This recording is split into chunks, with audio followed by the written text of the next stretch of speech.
क्या हुआ जी, आज आप उदास लग रहे हैं? उदास नहीं तो। क्यों छिपाने की कोशिश कर रहे हैं? आपको देखकर ही पता चल रहा है। तुम ही बताओ, उदास न हो तो क्या करूं? क्या तुम्हें चिंता नहीं होती? चिंता? किस बात की चिंता? बेटी जो बड़ी हो गई, बेटी की विवाह नहीं करवानी है क्या? करवानी तो है, पर हमारे पास उतना धन कहाँ जो एक अच्छे परिवार में बेटी का ब्याह कराएं। वही सब चिंता तो खाई जा रही है। पिछले कुछ वर्षों से अच्छी फसल भी नहीं हुई, कर्जदारों का कर्ज चुकाना बाकी है और ऊपर से घर का कर्ज चला पाना मुश्किल हो रहा है। क्या करे, कोई समझ नहीं आ रहा है। आप चिंता न करें, मैं कुछ करती हूँ। तुम क्या करोगी? मैं आज ही गांव के पंडित जी के पास जाती हूँ, अब वही कुछ उपाय बताएंगे।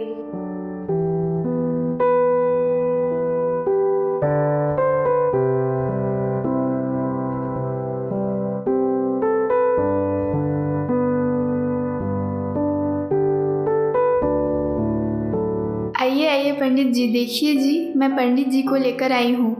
बैठिए पंडित जी। बताइए यजमान, क्या बात है? बहुत चिंतित प्रतीत हो रहे हैं। पंडित जी, चिंता तो इस बात की है कि हमारी मुनिया अब 18 की हो चुकी है। अच्छा, वर चाहिए ना? मेरे होते हुए किस बात की चिंता? एक से एक रिश्ता है मेरे पास, कोई डॉक्टर तो कोई इंजीनियर तो कोई वकील। नहीं पंडित जी, हमें डॉक्टर, इंजीनियर, वकील की हैसियत नहीं। हमें तो बस एक साधारण सा परिवार चाहिए जो 2 वक्त का खाना तथा कपड़े दे सके हमारी बेटी को। तब तो आप एकदम सही आदमी के पास आए हैं। मैं नहीं कह रही थी कि पंडित जी कुछ उपाय बताएंगे। लेकिन क्या पंडित जी, खुल के बताइए। देखिए यजमान, अब आपसे क्या छुपाना। आजकल तो आप जानते ही होंगे कि बिना दहेज का लड़की का विवाह कराना कितना मुश्किल है।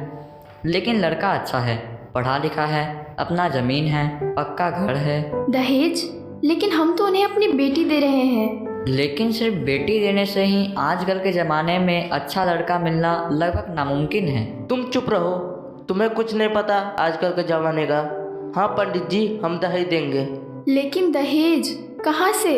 वो सब तुम चिंता मत करो, मैं सब ठीक कर दूंगा।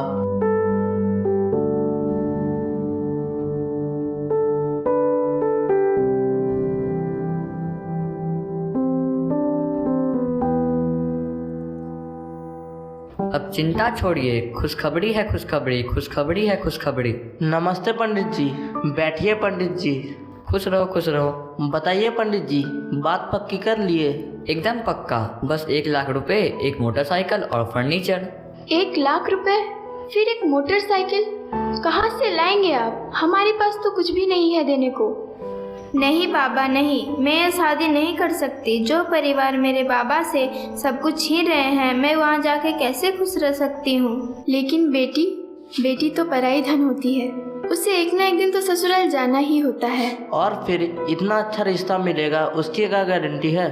अच्छे हैं तो दहेज क्यों ले रहे हैं? गरीब की गरीबी नहीं समझते? ठीक है यजमान, अब मैं चलता हूँ। आप लोग सोच विचार करके बताइएगा। ऐसा नहीं कहते, वे लोग अच्छे हैं। अगर पंडित जी कह रहे हैं वे लोग अच्छे हैं तो अच्छे होंगे। चलो, अब रात बहुत हुई, अब सोने चलते हैं।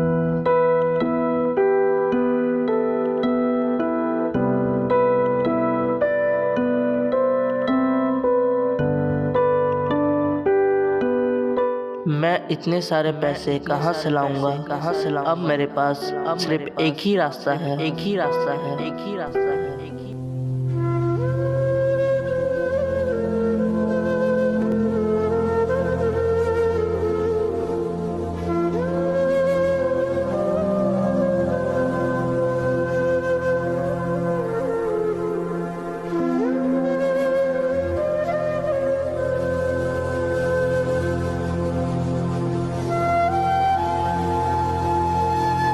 जी उठिए, आज बहुत देर हो गई, आप अभी तक सो।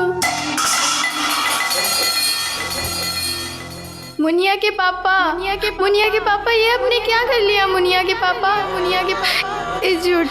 ए जी उठिए ना, ये आपने क्या कर लिया? ए जी उठिए ना, ये आपने क्यों किया? उठिए ना जी, ए जी उठिए ना। मुनिया, मुनिया जल्दी आओ, देखो तुम्हारे पापा ने क्या कर लिया। जल्दी आओ, देखो तुम्हारे पापा ने क्या कर लिया। पापा पापा पापा पापा, ये आपने क्या किया? पापा पापा उठिए ना, पापा पापा उठिए ना। पापा जल्दी जाओ, जाकर किसी को बुला के लाओ।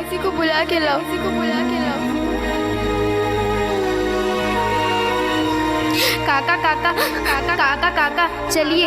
काका काका काका देखिए, मेरे पापा ने ये क्या कर लिया।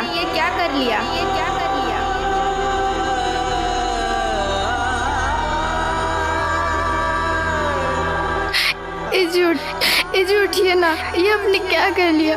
ए जी उठिए ना, ये आपने क्यों किया। उठिए ना जी, ए जी उठिए ना।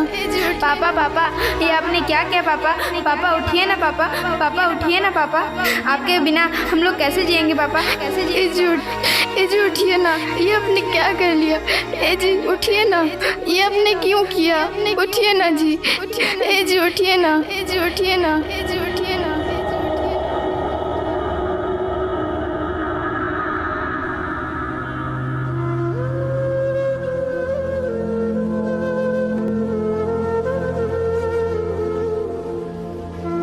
माँ, बाबा के गुजरे 10 दिन हो गए, तुम ठीक से खा पी नहीं रही हो।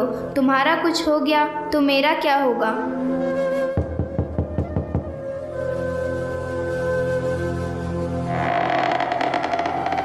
आइए काका आइए। मुनिया कैसी हो? मैं अच्छी हूँ। और माँ कैसी है? माँ भी अच्छी है, बैठी हुई है। भाभी कैसे हैं? ठीक हूँ मोहन जी, आइए बैठिए। भाभी, इस दुख की घड़ी में मैं कुछ सुख देने आया हूँ। भैया ने मेरे पास एक बीमा करवाया था। उनके मौत के बाद कंपनी ने 2 लाख रुपए दिए हैं। इन्हें संभाल कर रखिए और आप मुनिया का विवाह करवाइए। नहीं काका नहीं, मैं ये शादी नहीं कर सकती। ये पैसे पापा की प्राणों की आहुति देकर मिले हैं। मैं माँ का सहारा बनूंगी और इन्हीं के साथ रहूंगी।